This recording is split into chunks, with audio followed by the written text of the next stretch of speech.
Alright, here's your line of sight to Point Robinson Lighthouse, which, because Google is being weird, or Chrome is being weird, is only shown for the last little bit, not all the way off the bottom of the screen. 14.06 kilometres, so it is farther away than Brown Point Lighthouse, obviously, but not massive distance. And 14.06 kilometres isn't too far to see something over Earth curve, as long as your camera isn't right down at the water. This is that line of sight extended, and it's pretty much the same. It's going right through Redmond and Monroe, and it's different mountains out there. It's gone west of Copper Mountain.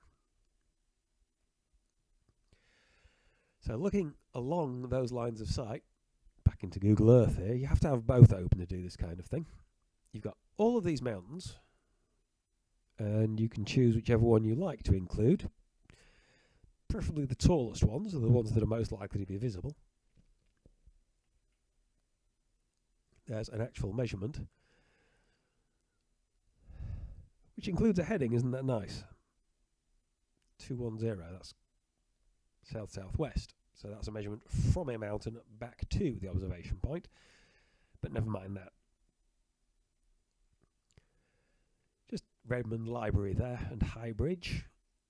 And then there's another one here, which is farther to the right, which is that other line of sight through Brown Point.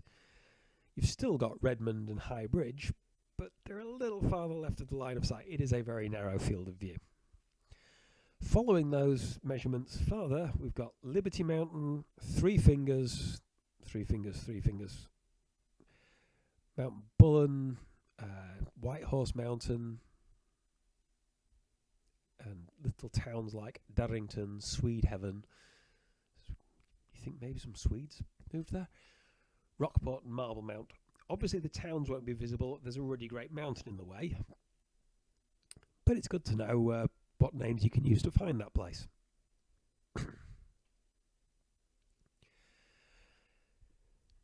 There's a really handy site for this, Peak Bagger. It's actually for people who've been climbing these mountains, which I have not done.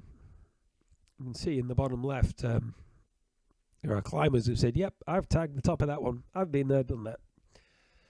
It includes photographs, which are less useful than you might hope. More significantly, it includes the latitude, the longitude, and the elevation in both feet and meters, which is really great, because it saves me a whole lot of mucking around and a whole lot of relying on Google Earth or Google Maps to have proper contours. Google Maps does not have proper contours. Bunch of mountains, latitude, longitude, and elevation in meters. I stopped bothering with the decimal point. On the first couple, I actually went with the height in feet and converted it. I thought, why bother? Just go to the nearest meter. It's not as if your resolution's that good at that distance. So, altitude in meters from that website. Below that, I have SeaTac, Seattle Tacoma International Airport. Runway 16 left, 16 center, 16 right, 34 right, 34 center, 34 left. Runway 34 right is runway 16 left from the other end. And the next to the FAA building is a very tall tower with a radar on top, which you can see turning in the video, with a pretty distinctive shape. It's at that latitude and longitude, and its base, according to Google Earth, which is close enough, is at 131 meters, and its summit is at 210 meters. Again, just point the mouse at it in Google Earth and hope they get it right. SeaTac Coast is the coast between Seattle Tacoma International Airport and Puget Sound, specifically the part of Puget Sound over which Bobby had to be looking towards SeaTac. Just 4 points along the coast, but you can link them up to create a line which is, that part of the coast.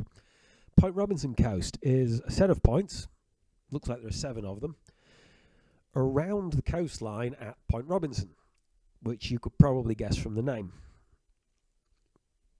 Dash Point Coast. Dash Point? I haven't mentioned Dash Point until now. Dash Point is the next point on the right beyond Brown Point.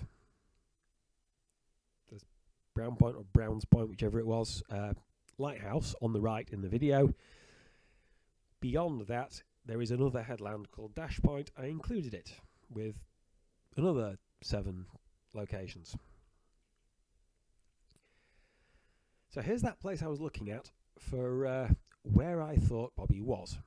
You can see in the top left, this is Dickman Mill Park, image provided by Scott Plunkett.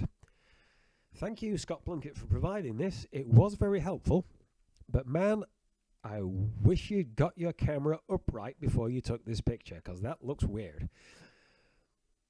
It's kind of upright if you go by the fences. Sort of. It looks like it might be upright by this near fence on the left, but then you look at the water and the horizon and just no. Also, the lighting is like, what time of what day was it? It was April 2017. That lighting is grim. The camera was really struggling there. Anyway, this is that structure at near the Ghost Log by Mary, whatever her name is. And the front right corner of this fence looked to me like the obvious place to set up a camera.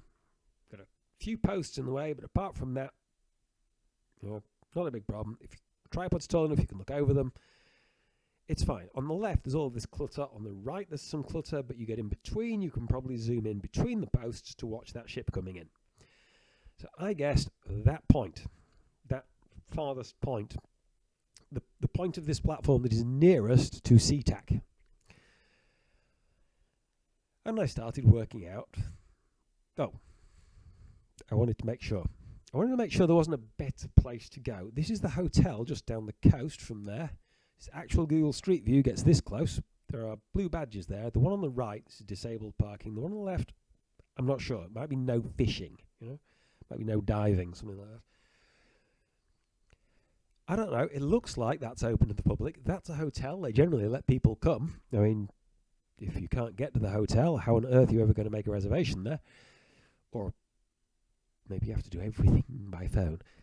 It has this platform around it. So we're back to Scott Plunkett's photography, and there are some blurry bits and some bad seams. But you can see that there is a view from a place Scott Plunkett was able to access over the water with no pilings or piling removal or ghost logs or crap like that in the foreground. This might be a good place for this. This is another possible location.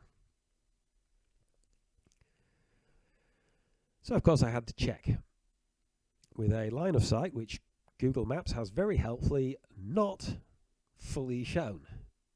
But from that location to Point Robinson Lighthouse, if you zoom in, the little bit of the distance measurement that is actually displayed is on the wrong side of Browns Point Lighthouse. So the hotel isn't the location that was used.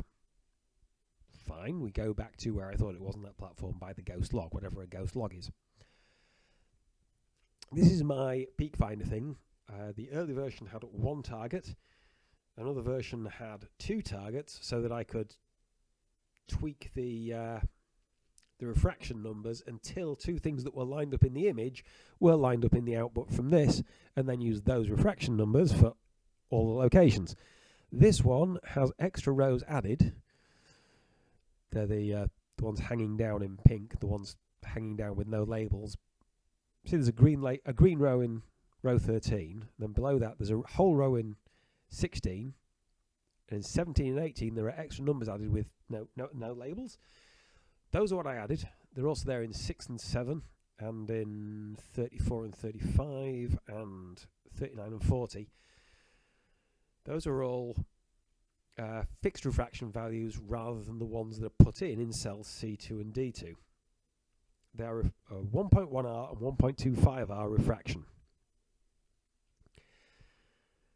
Because I added the lines, the rest of the sheet extends off the bottom, so over on the right, with the pink highlight, that's just a duplicate of what's out of sight off the bottom, which is the actual calculated output. Those are included so that I have to keep scrolling up and down, because I'm sometimes nice to myself like that.